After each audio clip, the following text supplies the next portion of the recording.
औज़ुबिल्लाहिमिनश्शैतानिर्रजीम बिस्मिल्लाहिर्रहमानिर्रहीम।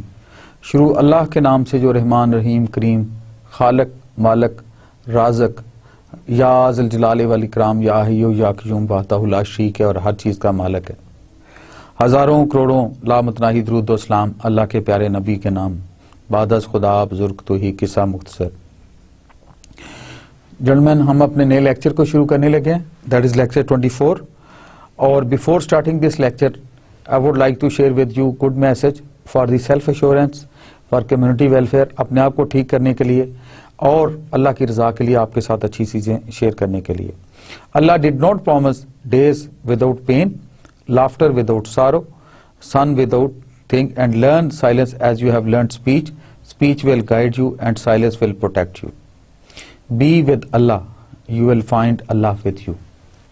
Basically, when you are in trouble, and don't ever say, oh God, I have big problem. Instead say, hey problem, I have big God, and everything will be fine. Worry about Allah and what He wants you to do, and He will take care of your worries. Faith has 4 pillars: patience, certainty, justice, and struggle.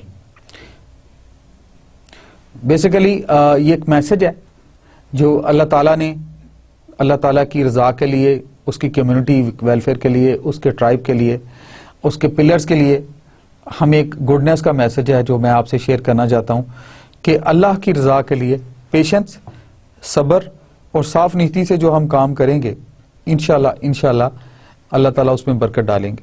मैं another thing which I generally share with you is that कि उसकी नेमतों का शुक्र करें, वो खुद ब खुद अपनी नेमतों में आप पे मज़ीद इजाफा करेंगे और शुक्रगुजार बंदा बनने से अल्लाह ताला अपनी अनायात और बढ़ा देते हैं। I just pray to Allah almighty कि अल्लाह ताला मुझे और आपको एक शुक्रगुजार बंदा बना दे, हम उसकी नेमतों के मशकूर हो जाएं और उसकी कम्युनिटी के लिए बेहतर से बेहतर काम करें। Believe in your self a little more. जो सेल्फ कॉन्फिडेंस होता है, जो अपने आप पे यकीन होता है, जो अल्लाह पे तवक्कुल रखते हुए, इसलिए इकबाल ने कहा था तवक्कुल इसको कहते हैं कि खंजर तेज रख अपना, फिर अंजाम उसकी तेजी का मुकद्दर के हवाले कर। तो ये जो बिलीव है बंदे का बिलीफ है अल्लाह ताला की ज़ात पे और फिर उसके बाद अपनी सलाहियतों पे, उसकी दी हुई नेमतों पे, ये बहुत ज़्यादा एक पॉजिटिविटी के साथ ये बहुत बरकत डालता है।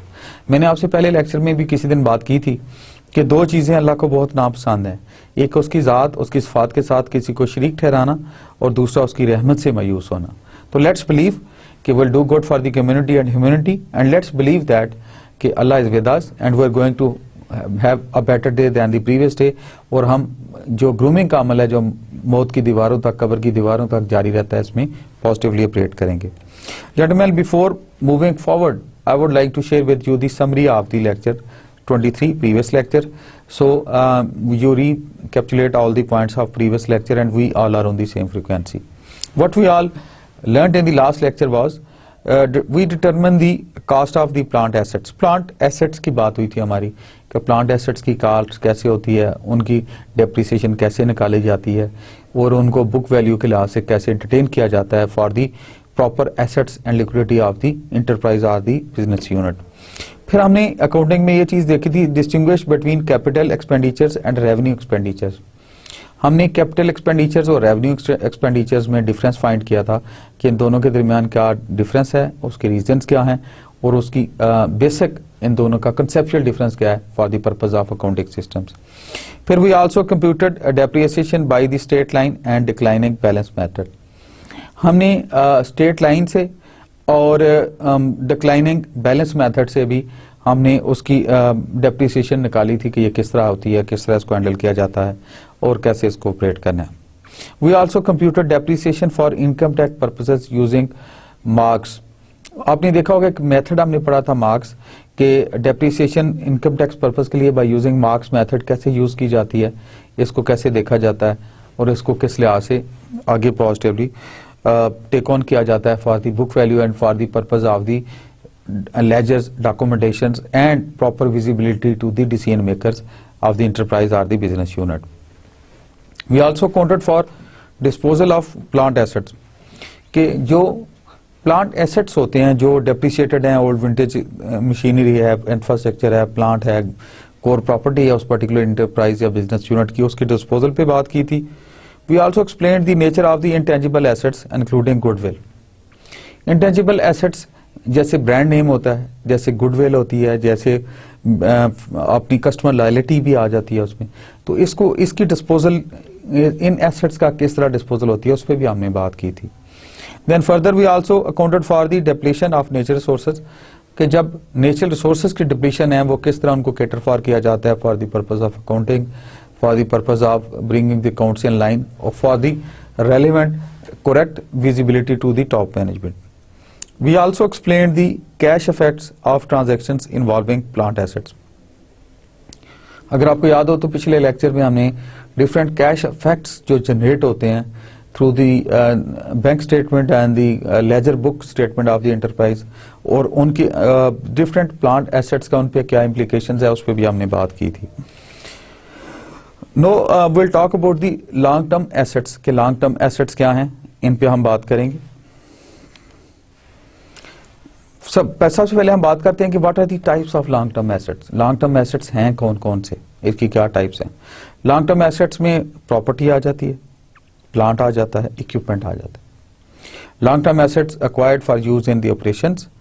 Natural resources it is long term assets with the value that decreases through the use और सेल. नेचुरल रिसोर्सेज भी लॉन्ग टर्म एसेट्स में ही आती है लेकिन इनकी वैल्यू जो डिक्रीज होती है through the use of sale से या इसकी वैल्यू से आप फॉर द लॉन्ग टर्म में इसको टेक ऑन करते हैं for the proper accounting procedures as per the given guidelines and GAAP rules. GAAP है आपको याद होगा GAAP. GAAP stands for the generally accepted accounting principles. Generally accepted accounting principles GAAP rules इसको कहते हैं. हम बात कर रहे थे जी टाइप्स ऑफ लॉन्ग एसेट्स पे. लॉन्ग एसेट्स पे लॉन्ग टर्म एसेट्स पे जो बात हो रही थी उस पर हमने इंटेंजिबल एसेट्स की बात की. Long term assets that do not have physical substance, ये वो वाले इंटेंजिबल एसेट्स हैं जिनका फिजिकल सब्सटेंस नहीं होता. जैसे हमने समरी में गुडविल का भी नाम लिया कि गुडविल भी इंटेंजिबल एसेट्स में आते हैं. अच्छा, now we will talk about the plant asset cost. Plant asset cost क्या है? It is the purchase price less cash discount. Purchase price less cash discount plus all other reasonable and necessary expenditures to prepare the asset for use. It is the purchase price less cash discount plus all other reasonable and necessary expenditures to prepare the asset for the use. These are known as the plant asset cost. इसकी जो example of items include, इसमें कौन कौन सी examples हैं? They include the purchase price less any cash discount, जो कि purchase price है less any cash discount. फिर इसकी शिपिंग कास्ट है, शिपिंग कास्ट भी आ जाती है इसमें. फिर इसकी इंस्टॉलेशन कास्ट है कि इंस्टॉलेशन कास्ट क्या है इसकी. फिर इसकी कॉस्ट ऑफ मॉडिफिकेशन है कि कॉस्ट ऑफ मॉडिफिकेशन क्या है. फिर इसकी इंटरेस्ट कॉस्ट ड्यूरिंग कंस्ट्रक्शन कि जो भी उसकी इंटरेस्ट कॉस्ट है ड्यूरिंग कंस्ट्रक्शन, ये उस पर भी बात हो जाती है. डेप्रिसिएशन क्या है जी? Depreciation it is the allocation of the cost of an asset to the periods the asset benefits. Depreciation cost है, it is the allocation of the cost of an asset to the periods the asset benefit कि जिस period में उस particular asset ने benefit दिया है उसकी allocation of cost जो है इस पर्टिकुलर चीज को, उसको डेप्रिसिएशन के नाम से याद किया जाता है. It is not a valuation process, ये वैल्यूएशन प्रोसेस नहीं, ये वैसे. Factors in estimating depreciation. Depreciation को एस्टिमेट करने में कौन कौन से फैक्टर्स हैं उस पर बात हो रही है. जो फैक्टर्स हैं estimating depreciation cost, they include the initial cost. जब भी आप डेप्रिसिएशन को टेक इनटू अकाउंट करते हैं या आपने निकालनी है तो सबसे पहले आप वो एसेट की, उस चीज की, उस प्रॉपर्टी की इनिशियल कास्ट देखते हैं कि इसमें कितनी इनिशियल कास्ट इंकर हुई थी. उसके बाद आप उसकी देखते हैं estimated residual value. Initial cost का आपको पता है. फिर उसके बाद रेजिड्यूल वैल्यू जो उसकी बाकी मादा जिंदगी है, रेजिड्यूल वैल्यू है, वो आप एस्टिमेट कराते हैं उसका थ्रू प्रोफेशनल्स. फिर उसके बाद एक और चीज, तीसरा फैक्टर आप सर्टेन करते हैं, that is the estimated useful life, कि उसकी एस्टिमेटेड प्रेजेंट आज की डेट से यूजफुल लाइफ क्या है। डेप्रिसिएशन के मेथड्स हैं, there are, first method is straight line method, this allocate an equal amount to each period. Straight line में होता है कि एक जैसी अमाउंट हर एक पीरियड को अलोकेट कर दी जाती है। फॉर एग्जांपल कि किसी इक्विपमेंट की लाइफ अगर 1 साल है और दिल स्ट्रेट वे से कि 25% पर क्वार्टर जो है उसकी depreciation value straight way equal digits में उन्होंने तकसीम कर दी।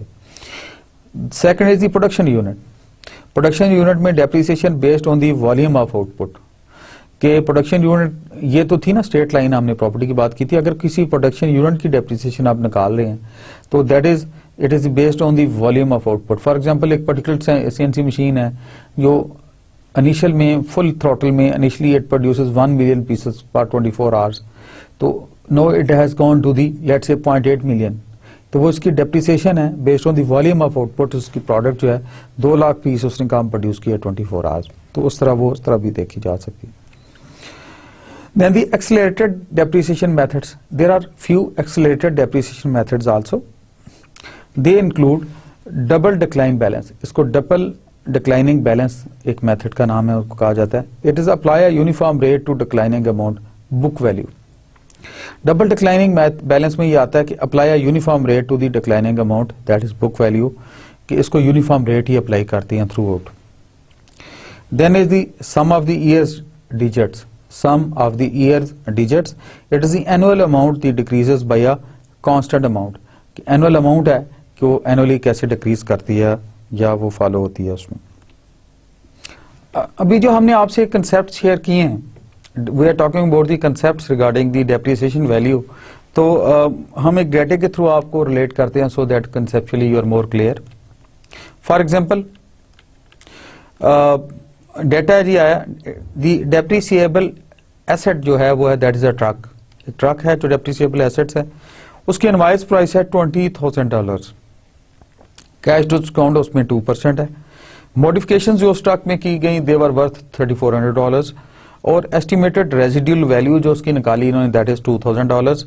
यूजफुल लाइफ उसकी 4 years और 200,000 किलोमीटर्स माइल्स। यूजफुल लाइफ इन्होंने कहा जी या तो 4 years रह गई है या 200,000 माइल्स उसकी वैल्यू रह गई।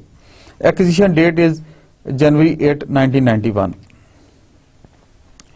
No we see this cost of truck कैसे सर्टन करेंगे, जरा इस डाटा को आप कंसेप्चुअली, चूंकि हमने इसको सर्टन करना है और इसके प्रॉब्लम्स को गौर से स्लाइड पे फोकस कीजिएगा, इस न्यूमेरिकल पे या इसके स्टडी पे, तो बहुत सारी चीजें हमें खुद क्लैरिटी आती जाएगी। अब नोट करें, इनवाइस प्राइस हमें गिवन है that is $20,000, less cash discount comes to be $400। आपने देखा वो 2% था, सब टोटल आ गया इसका $19,600 एक्चुअली। मॉडिफिकेशन हमने उसकी की थी 3,400 की, कास्ट उसकी बन गई $23,000। अच्छा, स्ट्रेट लाइन मेथड से हम पहले उसकी वैल्यू एस्टिमेट करेंगे। स्ट्रेट लाइन मेथड में आपने देखा है cost minus estimated residual value divided by estimated useful life, ये इक्विवेलेंट आ जाता है depreciation expense. Straight line method में सबसे पहले हम डेप्रिसिएशन एक्सपेंस की वैल्यू निकालते हैं, तो डेप्रिसिएशन एक्सपेंस कैसे निकलेगा, cost minus estimated residual value divided by estimated useful life. अगर हमने वैल्यूज इनमें डाली, कास्ट आपने देखा उसके 19 into 1 23,000 minus 2,000 divided by 4, expense उसका आ गया 5250, एक्यूमुलेटेड वैल्यू आ गई 5250। दोबारा उन्होंने सेकंड क्वार्टर के लिए इसी तरह फार्मूला यूज किया 5250, एक्यूमुलेटेड वैल्यू आ गई $10,500। तीसरे क्वार्टर के लिए उन्होंने तीसरे साल के लिए जब निकाली तो उसकी वैल्यू ओवर एस्टिमेटेड लाइफ की हुई है ना, तो तीसरे साल के लिए भी उसकी 5250 वैल्यू इंडिविजुअल आ गई। जब एक्यूमुलेटेड वैल्यू उसकी निकाली तो $15,750 आ गई। फोर्थ ईयर जो है, हमने एस्टिमेटेड लाइफ आपको याद होगा ट्रक ही के स्टडी में 4 years बताया हुआ था या 200,000 माइल थी, तो चौथे साल के लिए भी 5250 वैल्यू आई और एक्यूमुलेटेड वैल्यू आ गई $21,000। अभी इसको हमने अगर प्रोडक्शन मेथड से देखें, प्रोडक्शन मेथड में डेप्रिसिएशन एक्सपेंस पर यूनिट कैसे होंगे। प्रोडक्शन मेथड में डेप्रिसिएशन एक्सपेंस पर यूनिट जो होते हैं वो cost minus estimated residual value estimated useful life in units, इस केस में यूनिट्स आएंगे, उस केस में ईयर्स आए थे, नंबर ऑफ ईयर्स। तो प्रोडक्शन यूनिट के केस में डेप्रिसिएशन एक्सपेंस पर यूनिट कैसे आए, into units produce is equal to the depreciation expense. दूसरा इसका तरीका है कि डेप्रिसिएशन एक्सपेंस पर यूनिट जो निकालें ऊपर हमने, इंटू यूनिट्स प्रोड्यूस जो भी उसकी unit I, it comes the depreciation expense and पे जो वैल्यू पुटअप करने के लिए निकाले जाते हैं। इस केस में प्रोडक्शन यूनिट्स मेथड पे जरा गौर कीजिएगा। इसी मेथड्स को जो हमने जब अप्लाई किया तो इनिशियली आपको याद होगा कि 23,000 उसकी एक्चुअल कॉस्ट थी माइनस 2,000 डिवाइडेड बाई 200,000 माइल हमने उसकी वैल्यू बताई थी आपको कि इसकी एस्टिमेटेड रिमेनिंग लाइफ है। तो जब इसका एक्सपेंड किया, एक्सपेंडिचर इसके आए तो it comes to $0.105 per mile. अभी $0.105 को जब आपने उसके तीनों डिफरेंट क्वार्टर्स के साथ मल्टीप्लाई किया तो पहले केस में उसका 5250 आया, फिर दूसरे ईयर में 9 एक्यूमुलेट होके 9450 आया, और थर्ड में $15,750 एक्यूमुलेटेड प्राइस उसकी नजर आई हमें। देन फोर्थ केस में दोबारा जब उसको यही फार्मूला हमने पुट ऑन किया, 0.105 जो उसकी एक्सपेंस पर यूनिट थे, इनसे मल्टीप्लाई किया तो 16800 वैल्यू आ गई, and then comes to be 18900, and finally $21,000। ये सारी उसकी हमने प्रोडक्शन यूनिट मेथड से उसकी डेप्रिसिएशन वैल्यू जो निकाली वो आपके सामने है। अभी हम डेप्रिसिएशन मेथड की बात करेंगे through the double declining balance. Double declining balance is another method जिसके थ्रू ये बात होगी। कैलकुलेट स्ट्रेट लाइन रेट, सबसे पहले कैलकुलेट स्ट्रेट लाइन रेट किया, 1 divided by the estimated useful life, then multiply straight line rate by 2। ये double decline balance की बात हो रही है, इस मेथड को कैसे करना है। फिर हमने इसको मल्टीप्लाई किया straight line rate by 2 and multiply previous asset book value by double rate, previous asset book value को डबल रेट से कर दिया। अभी इसको ऑन ग्राउंड देख लें आप। इसी फार्मूले के तहत जब आपने वैल्यूज पुटअप की तो आप गौर करें कि इस केस में, पहले केस में जो है इसकी एक्सपेंस आए, एक्सपेंडिचर आए 11,500 और एक्यूमुलेटेड भी 11,500 है। इसी फार्मूले में जब दोबारा उसको पुटअप किया तो 5750 सेकंड ईयर के आए, फिर 17250 एक्यूमुलेट हो गया, एडिशन हो गया उनका। तीसरे केस में जब उनका उसी फार्मूले के तहत वैल्यू आई $2875 और एक्यूमुलेटेड जब 17250 में ये 2875 हमने एड ऑन किया तो it comes to be $20,125। Fourthly जब हमने फोर्थ वैल्यू के लिए इसको उस फार्मूले में वैल्यूज पुट अप की तो इट केम $1438। तो $1438 को जब आपने $20,125 में एड ऑन किया तो it comes $21,623। It is over depreciated $20,125, सो 875 उसमें से निकाले और वो $21,000 दोबारा हमारे पास रिमेनिंग आंसर आ गया। अभी आप गौर करें डबल डिक्लाइनिंग बैलेंस के केस में उसी तरह ही फार्मूले के तहत 11,500 पहली वैल्यू आ गई एंड एक्यूमुलेटेड वैल्यू भी 11,500 ही आ गई। दूसरी वैल्यू जो इसकी आई वो उसी फार्मूले में जब उसकी वैल्यूज पुट ऑन की तो इट केम एज $5750 और $11,500 में जब $5750 एड ऑन किए तो इट केम एज $17,250। तीसरी वैल्यू उसकी जो निकली एक्यूमुलेटेड दैट वाज $2,875। $2,875 को जब हमने $17,250 में एड ऑन किया तो इट केम्स एट $20,125। अभी फोर्थ वैल्यू है इसकी $875 आई थी, उसको जब हमने एड ऑन किया उसमें $20,125 में तो इट केम एज दी $21,000। अभी हम जिस चीज की बात करेंगे that is the sum of the years digits. Sum years के डिजिट्स के लिहाज से उसमें क्या होगा, ये पहले तो सबसे पहले you need to understand the formula. अब गौर करें sum of the years digits क्या आती है, कास्ट जो है actual cost minus estimated residual value, cost में से एस्टिमेटेड रेजिडुअल वैल्यू निकाल दी into individual year, that is reverse order में इंडिविजुअल ईयर आ गया, divided by sum of the years digits, वो साल के जो ईयर्स डिजिट्स हैं वो आ गए।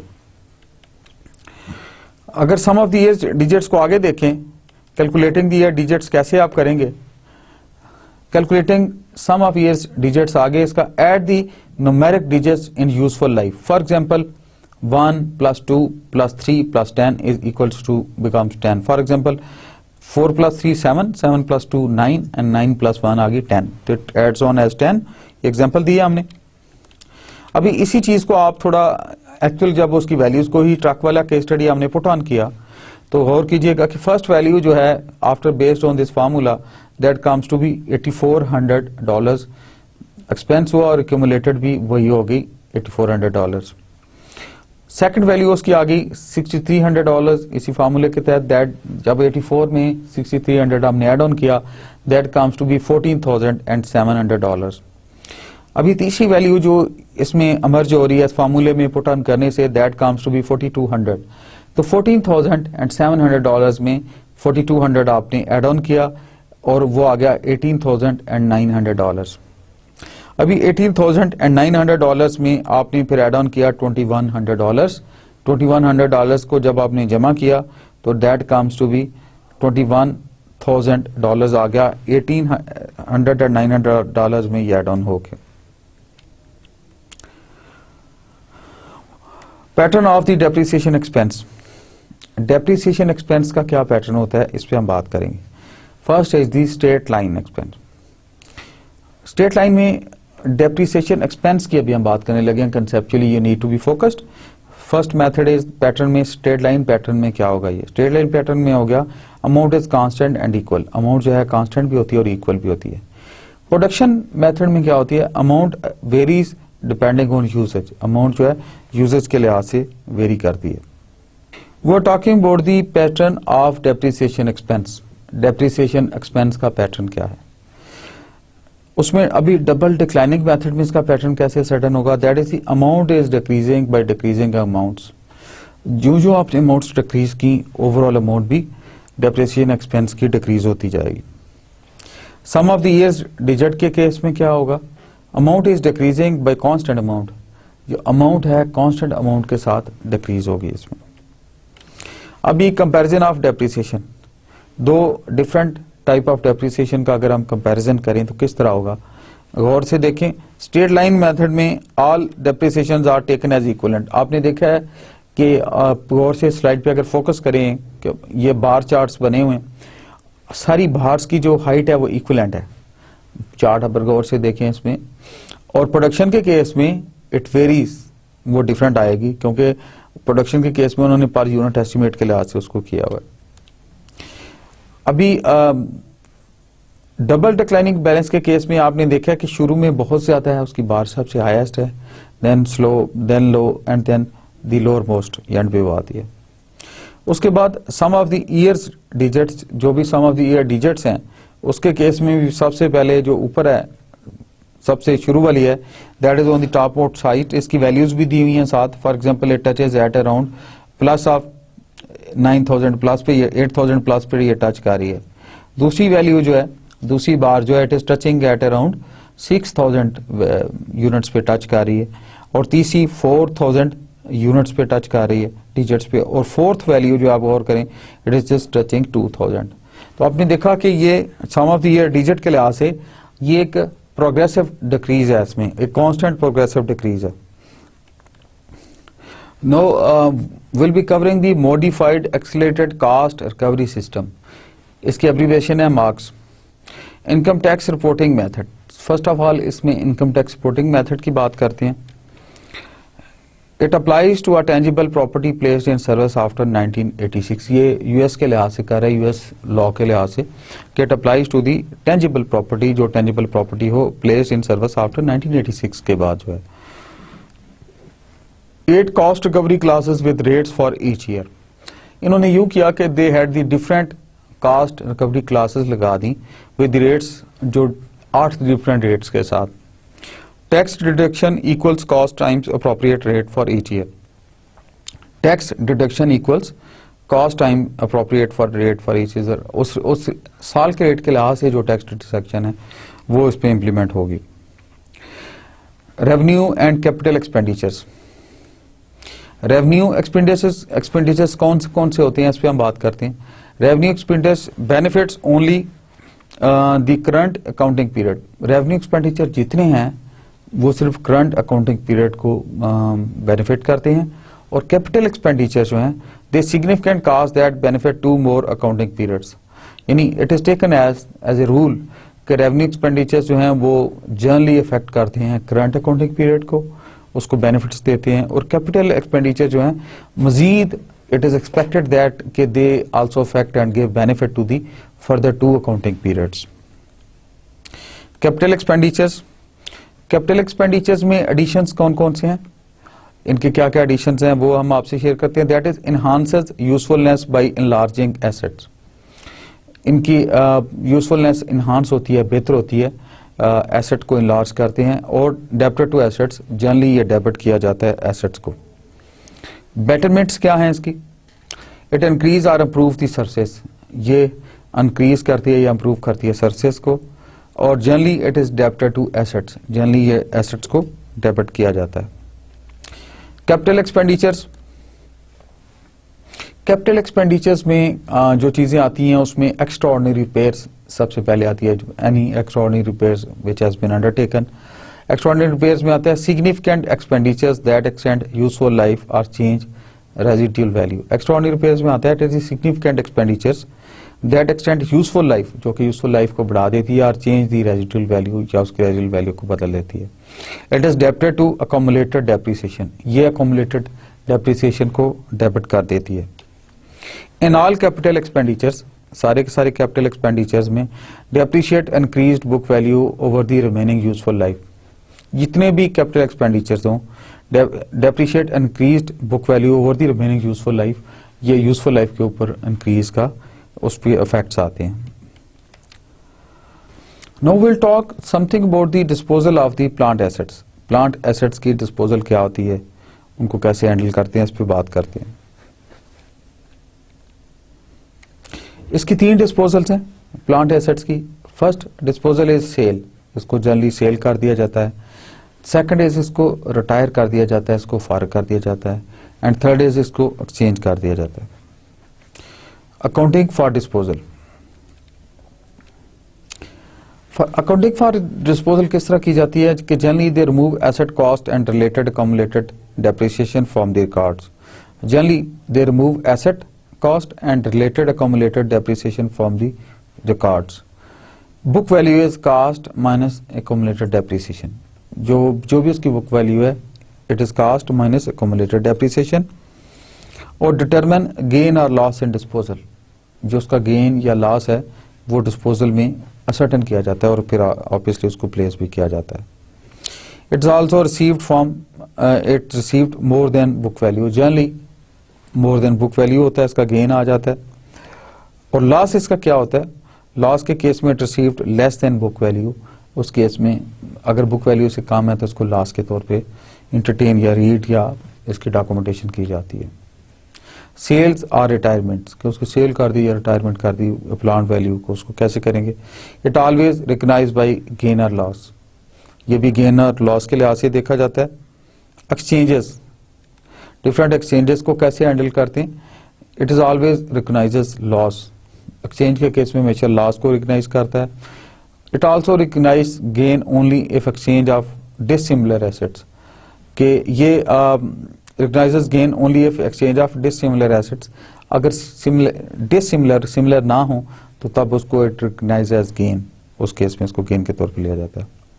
If gain on exchange of similar assets reduces cost of new assets by gain, ये उस तरह किया जाता है। नेचुरल रिसोर्सेज की बात करेंगे हम। Now we'll talk about the natural resources, कि नेचुरल रिसोर्सेज को किस तरह डेप्रिसिएशन की जाती है। For example mineral deposits, oil reserves, timber tracts, they all are the natural resources. Consumption has a cost, इनकी कंजप्शन की भी कास्ट होती है। It recognise depletion by production method, ये प्रोडक्शन मेथड के लिहाज से इनको इनकी डिप्लीशन या डेप्रिसिएशन निकाली जाती है। इंटेंजिबल एसेट्स में आ जाती हैं जी long term rights that have future value, ये वो लॉन्ग टर्म राइट्स आ जाती हैं जैसे गुडविल है, R&D है, पेटेंट्स हैं, उनको इंटेंजिबल एसेट्स के तौर पे देखा जाता है। Most likely the world is WTO और ग्लोबलाइज जितने WTO के जितने प्रोटोकॉल्स हैं और ग्लोबलाइज जितनी एक्सचेंज है, ट्रेड्स हैं, they all are strongly converted towards patents.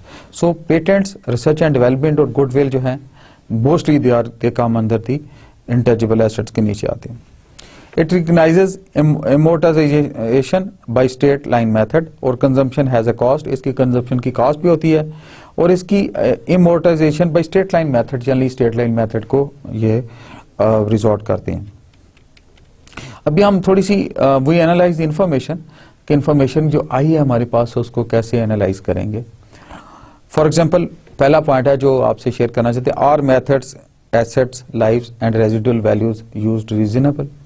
For example पहले जो इंफॉर्मेशन एनालाइज करने वाली है, पहली बात यह कि methods, asset life and residual values used reasonable, they are reasonable, focused, closer to reality. दूसरी है इफ मेथड्स, लाइव्स और residual values are change during year, what is impact on net income. अगर वो चेंज होते हैं ऊपर वाले तीनों मेथड तो during the year, during the course of the finance period, तो उसमें उनके इम्पैक्ट नेट इनकम पे क्या इम्पैक्ट आता है.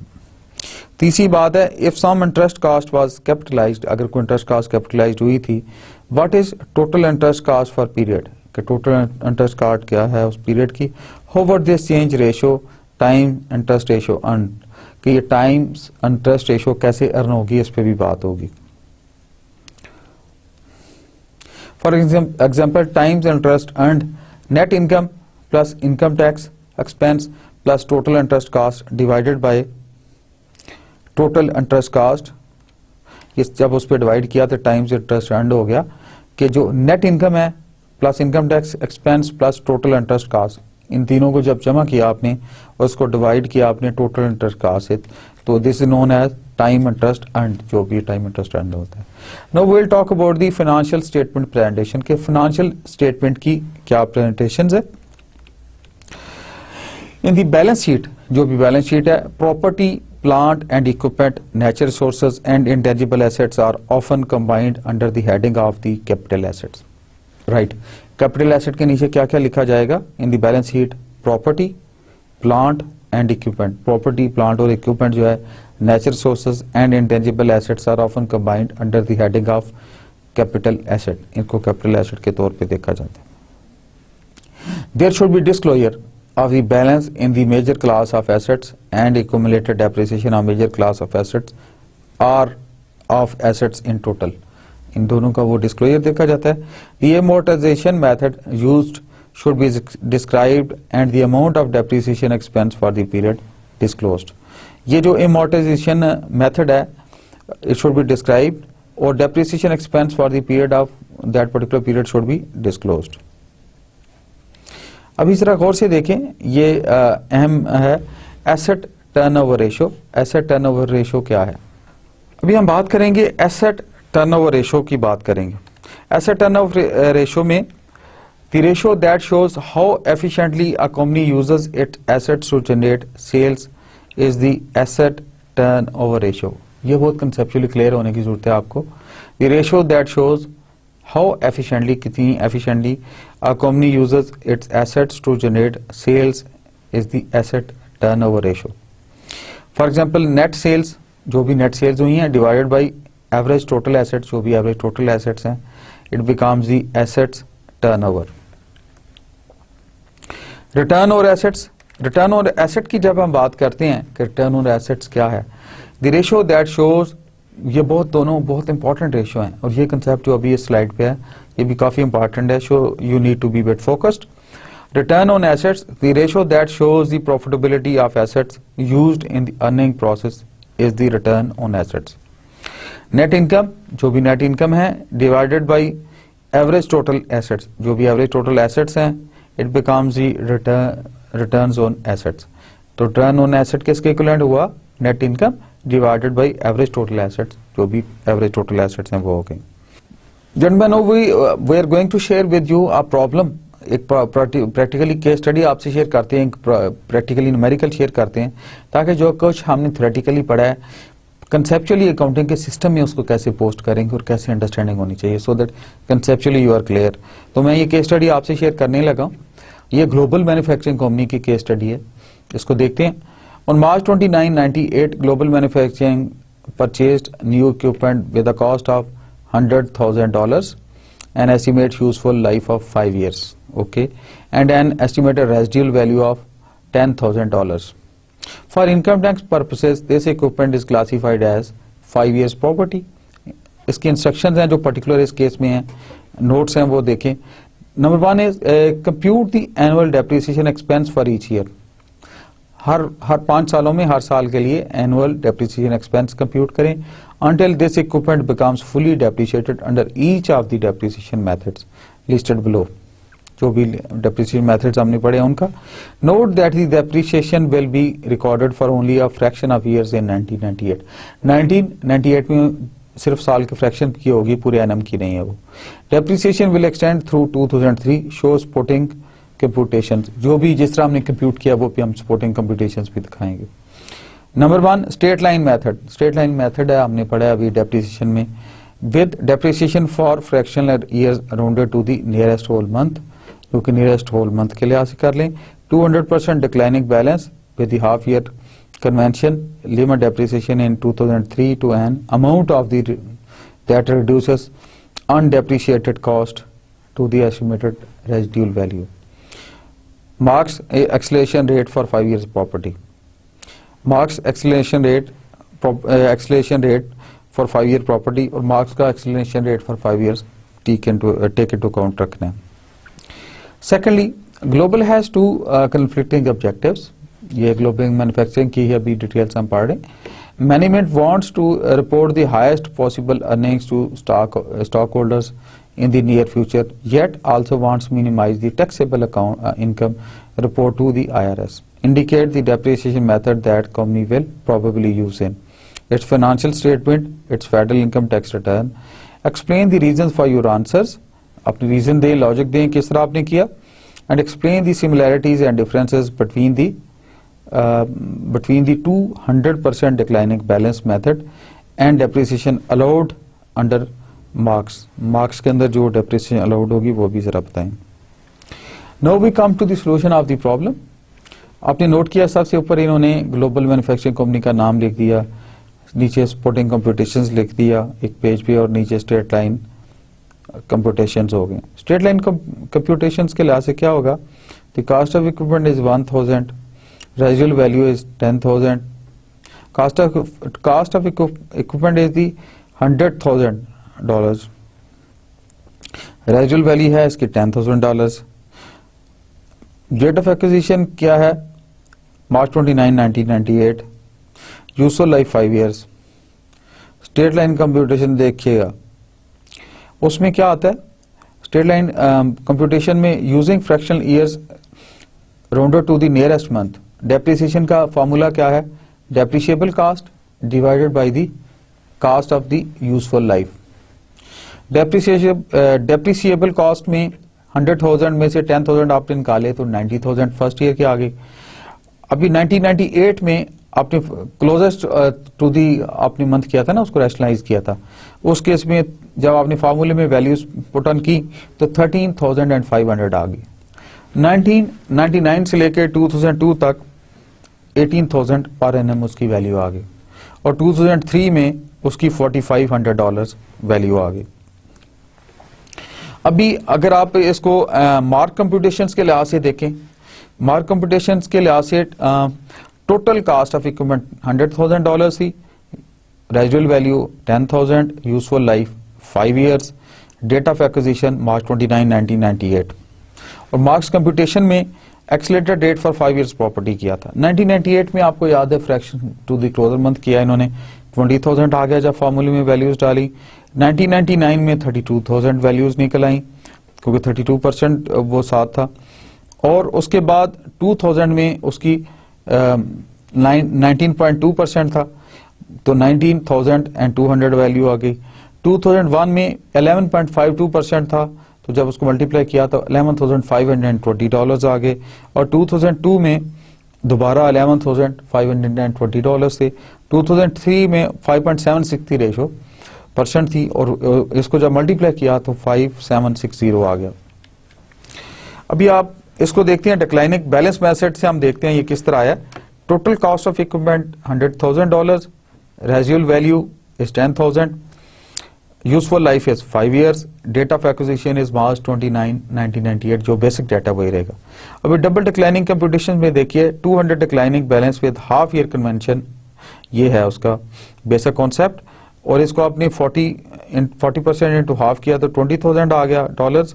1998 में 40,000 की लाजे 32,000 आ गया, 2000 में 19,200 आ गया, फिर उसके बाद 2001 में 11,520 आ गया, और 2002 में 6,912 आ गया, और ऑब्वियसली 2003 में $368 आ गया। हम ग्लोबल मैन्युफैक्चरिंग की डिफरेंट मेथड से डेप्रिसिएशन काउंट कर रहे थे as per the given data. अभी हम करते हैं सपोर्टिंग कंप्यूटेशंस में जाके देखते हैं, बाकी चीजें हमने देख ली, स्ट्रेट लाइन देख ली, 200 डिक्लाइनिंग बैलेंस वगैरह देख लिया, मार्क्स मेथड भी देख लिया। ये एक कंपैरेटिव टेबल है जो अभी शो किया जा रहा है। अभी आप देखें एक्सट्रीम लेफ्ट टेबल में डेप्रिसिएशन पीरियड ईयर है 1998, 1999, 2001, 2 और 3 तक है, 5 years का है। अच्छा, स्ट्रेट लाइन मेथड में उनकी वैल्यूज हर साल की लिखी गई। 200 डिक्लाइनिंग बैलेंस मेथड से जो हर साल की वैल्यू हमने कंप्यूट की थी वो लिखी गई, और मार्क्स वैल्यू मार्क्स के लिहाज से जो हमने कंप्यूट किया पिछली स्लाइडों में मैंने आपसे शेयर किया तो वो भी एनलिस्ट की गई। फॉर एग्जांपल स्ट्रेट लाइन पे हम जाएं तो इसकी वैल्यूज 13,500, 18,000, 18,000, 18,000, 18,000 एंड 4,500,000 ये वैल्यूज आई थी 5 सालों की। उसमें $90,000 इसका टोटल बना। जब हमने 200% डिक्लाइनिंग बैलेंस मेथड्स की कंप्यूटेशन की थी तो आप देखें कि वो भी 20,000, 32,000, 19,200, 11,520, 6,912 एंड $368। इनको जब टोटल किया अगेन 90,000 आ गई। मार्क्स के केस में मार्क्स मेथड जो था कंप्यूटेशन हमने पिछली स्लाइडों में देखा, उस केस में 20,000, 32,000, 19,200, 11,520, 11,520 और 5,760 आई 2003 में, और टोटल उसकी आ गई 100,000 आ गई, 1 लाख आ गई। सो आपने कंपैरिजन भी देखा कि मार्क्स के केस में 10,000 ज्यादा है। अभी एनालिसिस करते हैं इनका कंप्यूटेशन टेबल का, जो हमने बात की है कि एनालिसिस का what does it show conceptually, इसका हमारा एम क्या है इसका। तो एनालिसिस में आपने देखा कि global manufacturing probably would use the straight line method in its financial statement as this method results in recognition of the least amount of expense in the near future. ये near future में least amount of expense show करेगा, इसलिए पहली बात है straight line method they related to the straight line method. To reduce its taxable income as much as possible in the near future, global manufacturing will want to use an accelerated depreciation method in its tax return. Tax return में वो accelerated depreciation method को resort करेंगे. Marks is the only accelerated method which may be used in federal income tax returns for asset acquired after 1986. Obviously, for tax return purposes, they'll shift towards the Marks method. The Marks depreciation rate for 5 years property are based upon the 2% declining balance method. Therefore, Marks and double declining balance produce identical results throughout most of the depreciation programs. Mostly, ये सारे के सारे depreciation program में almost बराबर होते हैं. However, difference still may arise in the final year of the depreciation schedules. Under the 200% declining balance method, assets are depreciated only to their estimated residual values. ठीक है? The Marks depreciation rates, in contrast, ignore estimated residual values and depreciated all assets to a base of 0, जो base of 0 पे वो click करते हैं। Now the Crown developers एक दूसरी and there's another firm, उसका केस स्टडी है, ये भी जरा हमें अंडरस्टैंड करने की जरूरत है so that conceptually we are more clear. इसके पढ़ते हैं जी, इसका नैरेटिव है। During the current year Crown Developers disposed of plant asset, ये प्लांट एसेट की बात हो रही है in the following transaction. February 10 office equipment costing $14,000 was given to a scrap dealer. No proceeds were received from the scrap dealer. At the date of disposal, accumulated depreciation of the office equipment amounted to $11,900. April 1, Crown sold land and a building to Villa Associates for $630,000, receiving $200,000 in cash and 5 years and a cash and 5 years 10% note receivable for $430,000 Crown's accounting records showed the following amount. Land is $120,000, building $350,000, accumulated depreciation building as of April 1 is $115,000. August 15, Crown traded in the old truck of a new one. The old truck had cost like $11,000 and accumulated depreciation amount to be $7,000. The list price of the new truck was $17,000. Crown received a sum of $5,000 trade-in allowance for the old truck and paid the $12,000 balance in cash. Trucks are included in the vehicles account. Vehicles के account में account होते हैं capitals में, उसके assets में. अक्टूबर 1 को ये different dates हैं जो उनकी financial transaction की dates आ रही हैं. August 1 को the Crown traded in its old computer system as part of the purchases of a new system. The old computer had cost of $150,000 and as of October 1, accumulated depreciation amounted to $110,000. The new computer had a list price of $90,000. Crown was granted $10,000 trade-in allowance for the old computer system, paid $30,000 in cash, and issued a $50,000 2 years 9% note payable to the Action Computers for the balance. Computers are included in the office equipment account. ये office equipment का हिस्सा है. Computers और trucks जो थे vehicles का हिस्सा थे. इसकी instructions क्या है?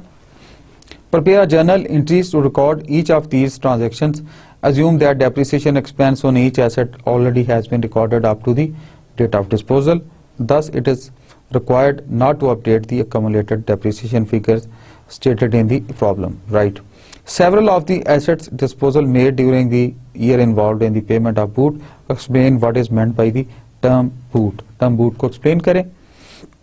अभी आप गौर करें, क्राउन डेवलपर्स का जो जर्नल है फॉर द ईयर एंडिंग 31 दिसंबर के लिहाज से उन्होंने बनाई है. डेट देखें, इन्होंने जो उसकी डिफरेंट एंट्रीज हैं. Loss on disposal of plant asset 2100, depreciation office equipment 11,900, to office equipment 14,000 खाली. Scrapped office equipment received no salvage value.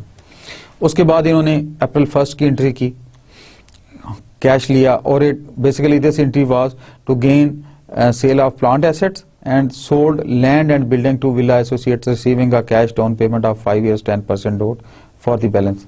आपने देखा कि जो इन्होंने ये डील की थी उसके इन्होंने डेबिट के कॉलम में 200,000, 430,000 और 115,000 एंट्रीज डेबिट के कॉलम में की. क्रेडिट के पास उन्होंने लैंड के एक्यूमुलेटेड और फिर बिल्डिंग के लिए और gain on sale of plant के वो एंट्रीज तीनों कर दी. They are 120,000, 350,000 and $275,000. अभी आप देखें, इन्होंने अगस्त 15 की एंट्री जो की, that was to record trade in of old truck of new. Trade in allowance exceed book value by $1,000. इन्होंने व्हीकल की वैल्यू जो है 17,000 और डेप्रिसिएशन व्हीकल्स की 7,000 वो सारी डाल के ये दोनों इंटरेस्ट को डेबिट में डाला और क्रेडिट में 2 व्हीकल ट्रक के हेडिंग में डाल दिया, फिर 1,000 भी डाला और टू कैश ऑफ $12,000 इन्होंने उधर कर दिया. अगली एंट्री इन्होंने अक्टूबर 1 की जो जैसे हमें नजर आ रही है क्राउन डेवलपर्स वालों ने. इन्होंने जनरल के लिहाज से फॉर द ईयर एंडिंग 31 दिसंबर वाली वही एंट्री पूरी रखी. अक्टूबर 1 की ये ट्रांजैक्शन, इसको जरा गौर से देखें. Office equipment 90,000, loss in trade off plant 30,000, 90,000 और 30,000. फिर एक्यूमुलेटर जो है एक्यूमुलेटेड डेप्रिसिएशन है $110,000. फिर उन्होंने acquire new computer Action Computers by trading in old and computers, paying part cash and issuing a 2 years 9% note payable, and recognized a loss equal to the book value of computers minus trade-in allowance जो कि $10,000 का था, उसको इन्होंने किया. अभी जो इसका एनालिसिस है, जो बहुत अहम पॉइंट है वो जरा देखिएगा. इस स्लाइड पर जरा फोकस करें आप. Companies often acquire new assets by trading in the existing like-kind assets. ये बहुत अहम पॉइंट है कि companies generally they acquire new assets. जो कंपनी नए assets लेती हैं by trading in existing like-kind assets, उनको ट्रेड कर देते हैं. For income tax purpose, the basis of the newly acquired asset is equal. Newly acquired assets का basis equal होता है and to the tax basis of the asset traded in plus होता है. Any additional amount of cash paid or owed वो उसके साथ है। The additional amount of cash paid or owed is refer to as boot. एक one of the requirement was कि what is boot, तो boot की उन्होंने जो वैल्यू दी, डेफिनेशन दी, the additional amount of cash paid or owed is refer to as the boot. अभी हम बात करेंगे इनटेंजिबल एसेट्स की, इनटेंजिबल एसेट्स को कैसे डील करते हैं। Intangible assets are rights, privileges and competitive advantages. Remember that they are rights, privileges and competitive advantages that result from the ownership of a long-lived assets that do not possess physical substance. जिसका physical substance ही होता वैसे ही होता है, जैसे patent की हमने बात की, गुडविल की बात की, ब्रांड की बात की, ये वो है। Intangibles may arise from government grants, acquisition of another business and private monopolistic arrangement. जो मोनोपोली होती है लोकल किस्म की, उससे भी ये अराइज हो जाती है। Accounting for the intangible assets, इस स्लाइड को गौर से देखें। इनटेंजिबल की जो अकाउंटिंग है, in general accounting for intangible assets parallel accounting for the capital assets. Intangible assets को भी कैपिटल एसेट की तरह ही डील किया जाता है। इनटेंजिबल एसेट्स और रिकॉर्डेड एट कॉस्ट, जो कि कॉस्ट के मुताबिक कार्ड होते हैं, and return of over a useful life in a rational and systematic manner. इनको राइट ऑफ किया जाता है यूजफुल मैनर में, रैशनल और सिस्टमैटिक मैनर के साथ। At disposal book value is eliminated and gain और loss if any is recorded. Gain और लॉस को रिकॉर्ड कर लिया जाता है। Differences between the accounting for intangible assets and the accounting for capital assets include. Accounting assets और capital assets के दरमियान जो डिफरेंस है वो इंक्लूड क्या करेगा? To record amortization depreciation expense is debited and the specific intangible asset is credited। यानी depreciation जो expense है वो डेबिट किया जाता है और specific intangible asset is credited, उनका intangible assets का जो है क्रेडिट कर दिया जाता है। The depreciation period is the shorter of its useful life and its legal life. In no case can the depreciation period exceed 40 years। depreciation period का कहते हैं under no circumstances intangible assets का should exceed 40 years। Depreciation is typically computed on a straight line basis। straight line basis पे depreciation को handle किया जाता है। अभी हम बात करेंगे intangible assets की। बात जब हमने की तो उसमें सबसे पहले intangible assets में मैंने कहा था पेटेंट्स आ जाते हैं, गुडविल आ जाती है, ब्रांड वगैरह आ जाता है। तो पेटेंट्स पे बात करते हैं, पेटेंट की डेप्रिसिएशन कैसे निकाली जाती है। A patent is an exclusive right issued by the federal government that enables the recipient to manufacture, sell और अदरवाइज कंट्रोल हिज और her invention for a period of 20 years। 20 years के लिए वो होता है from the date of filing the application. The initial cost of the patent is the cash और cash equivalent price paid when the patent is acquired. Legal costs incurred in successfully defending the patent are added to the patent account and amortized over the remaining useful life of the patent, right? The cost of the patent should be amortized over its 20-year legal life and its useful life, whichever is shorter। कोई भी जो shorter होता है उसको देखा जाता है। Recording patents, National Labs purchase a patent at a cost of, ये एक न्यूमेरिकल केस स्टडी आपको बताने चले कि पेटेंट को कैसे रिकॉर्ड किया जाता है। National Labs purchase a patent at a cost of $60,000 with the remaining legal life of the patent 12 years. If the useful life of the patent is 8 years, the annual amortization expense is $7,500. Patent expense is classified as operating expense in the income statement. The entry to record the annual patent amortization is, for example, date के साथ depreciation expense, patents, record patents, depreciation वो साथ ही record हो जाती है debit और credit में। National Lab purchase a patent at a cost of 60,000, which वही चीज़ है, with the remaining legal life of patent 12 years, in the useful life of the patent is 8 years, the annual amortization expense is $7,500. Patent expense uses classified as an operating expense in the income statement. The entry to record an annual patent amortization is, annual amortization अगर patent की record करनी है तो उसका specification नीचे दिया हुआ है इन्होंने। दिसंबर 31 की एंट्री है, इन्होंने कहा जी डेप्रिसिएशन एक्सपेंस 7,500 हो गया पेटेंट्स का, and to record the patent depreciations. Gentleman, अभी हम बात करेंगे इंटेंजिबल एसेट्स में बात हो रही थी कॉपीराइट्स की। अभी हम कॉपीराइट्स की बात करते हैं। Copyrights are granted by the federal government giving the owner the exclusive right to reproduced and sell an artistic published work, जो भी आर्टिस्टिक पब्लिश्ड वर्क है उसको करे। Copyrights extend for the life of the creator plus 50 years or useful life whichever is shorter. The cost of the copyright consist of the cost of acquiring and defending it, उसको वो है। Trademark and trade names, a trademark or trade name is a word, phrase, jingle or symbol that distinguishes or identifies a particular enterprise or product। किसी particular enterprise या product को distinguish करता है trademark, बाकियों से differ out करता है। If the trademark or trade name is purchased, the cost is the purchaser's price। If it is developed by a company, the cost of includes the legal fees, registration fees, design cost and the successful legal defense fees। Intangible assets with definite indefinite useful lives are not immortalized, इनको immortalized नहीं किया जाता इनको। Goodwill क्या है जी? Goodwill is the value of all favorable attributes that relate to the business enterprise। These attributes may include exceptional management, desirable location, good customer relations and skilled employees। Goodwill cannot be sold individually in the marketplace, it can be identified only with the business as a whole। ये intangible है, मैं शुरू में बात कर रहा था कि बिजनेस के साथ ये कपल होती है एज ए होल, इंडिपेंडेंट चीज नहीं है जो मार्केट में सेल आउट की जाए, it is always linked with the business. Goodwill is recorded only when there is an exchange transaction that involves the purchase of an entire business. जब entire business purchase होता है, पूरे का पूरा business, तो उसमें ये इसकी एंट्री होती है।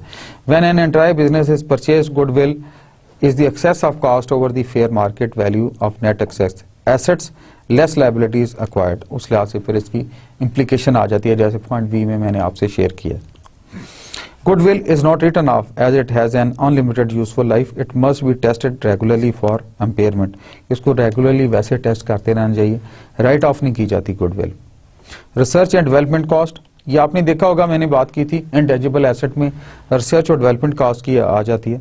Research and development cost pertain to the expenditures incurred to develop new products and processes. Research cost should be expensed when incurred, जो ही एक्सपेंस हो रिसर्च की कॉस्ट उसको एंट्री कर देनी चाहिए। Development cost with reasonable assured future benefits may be capitalized, otherwise they too are expensed, otherwise वो भी एक्सपेंस में शामिल हो जाती हैं। Gentlemen, with this we come to the end of lecture 24. Now, before closing, finally, as usual, I would like to share with you the summary of this lecture. आज हमने lecture 24 में क्या कुछ cover किया, I would like to briefly tell you. First of all, we examined the types of long-term assets. हमने long-term assets की types को पढ़ा, ये क्या हैं। Then we explained the different depreciation methods. Different depreciation methods की हमने बात की, जिसमें कंप्यूटेशन हमने की, स्ट्रेट लाइन मेथड है, फिर प्रोडक्शन यूनिट मेथड है, फिर उसका डबल डिक्लाइनिंग मेथड है और sum of years digit method है, हमने उस पर बात की। We also gentleman we also examined the pattern and of depreciation expense for different methods, कि डिफरेंट मेथड्स के लिहाज से पैटर्न्स डेप्रिसिएशन के क्या होंगे वो भी हमने कंप्यूट किए, इवन न्यूमेरिकल भी किया, आपको दिखाया। We also examined the modified accelerated cost recovery system that known as marks.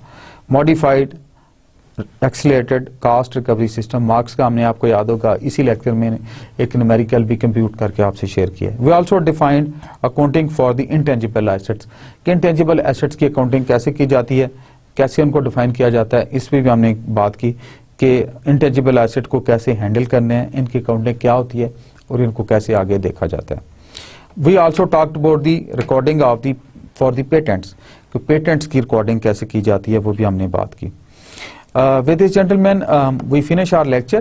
As usual, before closing my lecture, for the goodness, for the purpose of to serve community, humanity, and a road to goodness, अल्लाह ताला मुझे और आपको अजर दे, मैं आपसे को अच्छा message share करता होता हूँ एंड पे भी। It's a good message. I have found that if you love life, life will love you back. अगर आप जिंदगी से प्यार करते हैं, जिंदगी जीते हैं, दिल भर के जीते हैं, खुशियों के साथ जीते हैं और जिंदगी का हर लम्हा जीते हैं, ऐ जिंदगी तूने क्या कुछ ना दिया, मुझे शायर ने कहा था, तो जिंदगी भी आपसे भरपूर तरीके से बात करती है और जिंदगी आप हर लम्हा जीते हैं। जिंदगी है क्या? जिंदगी वक्त का नाम है और हमें वक्त अच्छा गुजारना चाहिए, अपने लिए, अपने बहन भाइयों के लिए, अपने पेरेंट्स के लिए, कम्युनिटी के लिए, दोस्तों के साथ सिंसियरिटी से रहना चाहिए और बुग़्ज़, हसद, कीना और दिल में कोई, अपने दिल में कोई रखनी ऐसी चीज़ नेगेटिविटी, उससे हमें रिफ्रेन करना चाहिए, उससे बचना चाहिए। दूसरा मैसेज जो मैं आपसे शेयर करना चाहता हूँ, जो आज का है, नेवर गिव अप, कभी छोड़े मत, मायूस मत हो। There is no such thing as an ending, just a new beginning. मत छोड़ें, जब एक टनल क्लोज होती है तो अल्लाह ताला ने 10 टनलें और खोली होती हैं। एक जगह अंधेरा है तो आगे उसके पीछे रोशनी है। कहा गया ना, हर खुशी के बाद गम और हर गम के बाद खुशी आती है। सो नेवर गिव अप, अल्लाह की रहमत से मायूस ना हो। जिंदगी कोशिशों का नाम है, जिंदगी वाइब्रेशन का नाम है, जिंदगी जिंदा दिली का नाम है, जिंदगी हरकत का नाम है। कहा जाता है हरकत में बरकत है। तो हर वक्त पॉजिटिविटी के साथ, अच्छाई के साथ, अच्छी दुआ के साथ आप हरकत में रहें, बरकत में रहें, अपनों के लिए, अपने प्यारों के लिए, अपने जूनियर्स के लिए, अपने सीनियर्स के लिए, अपने पेरेंट्स के लिए, सोसाइटी के एल्डर मेंबर्स के लिए आप हार्ड वर्क करें, मेहनत करें, उनको अवेलेबल रहें और उनको खुशियां देने की कोशिश करें। तो जेंटलमैन, मैं आपसे के लिए दुआ गूँ कि अल्लाह ताला मुझे, आपको और मेरे वालिदैन को, हमारे प्यारों को किसी का अपनी ज़ात के सिवा मोहताज ना करे। अल्लाह पाक मेरे और आपके दिल की दुआएं मनोआन इसी तरह कबूल फरमा ले। अल्लाह ताला हमें कम्युनिटी के लिए अच्छा करने की तौफीक दे। अल्लाह ताला मुझे और मेरे वालिदैन को हमेशा आपके वालिदैन को अच्छाई करने की हिम्मत दे और हमें एल्डर्स की रिस्पेक्ट करने की हिम्मत दे और हम कोशिश करें कि अपने वालिदैन के जो एसेट है हमें अल्लाह पाक ने दिया, इसकी दिल से कदर करें। तो मेरी तरफ से आपके वालिदैन को रिगार्ड, आपको रिगार्ड। अल्लाह हमें हमेशा हमारा हामी और नासर हो और अल्लाह हमेशा हमारा आने वाला दिन हर गुजरे दिन से बेहतर करे। Thank you very much. अस्सलाम वालेकुम, फी अमानिल्लाह। अल्लाह हाफिज़।